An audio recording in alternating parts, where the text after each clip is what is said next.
Me Beratën dhe Shkodrën nisi këtë vit kalendari i përbashkët kulturor Shqipëri-Kosovë. Ishte komuniteti Tunxhit i Filharmonisë së Kosovës që solli një koncert të veçantë në qendrën rinore Arka, me interpretimet e Avni Kresniqit dhe Ardit Pira në tromb, Betim Kresniqi në trombon, Bleder Bujupi në korno, si dhe Meriton Ferati në tub. Shkodra ka një lidhje shumë të hershme me këto lloj instrumenta, duke përmendur bandën e parë të drejtuar nga Padre Toma në vitin 1878. Më pas banda Vatra, e cila u krijua në Amerikë në vitin 1912. Më pas banda e Shkupit, e cila u mbështet nga jati i Nën Terezës Kol Bojaxhi.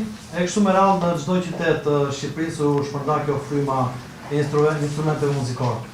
Këto instrumente kanë qenë piknisje për artistët tanë të mrekullueshëm, siç është Qes Zadeja apo Tonin Arabi, të cilët ishin pjesë të këtyre bandave para frymore. Ky festival sot ka koncertin e tij përmbyllës, edhe është obligim i joni që të vim të kontribuojmë në këtë qytet.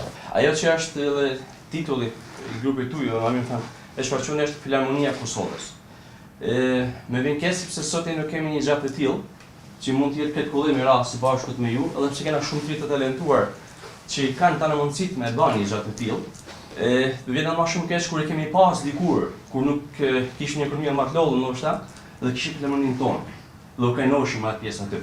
Programi pasur artistik bëri që publiku të shijojë pjesë të reja, por edhe kthime pas në kohë, që lidhen me ngjarje dhe data të rëndësishme historike, për të cilat janë krijuar vepra artistike muzikore.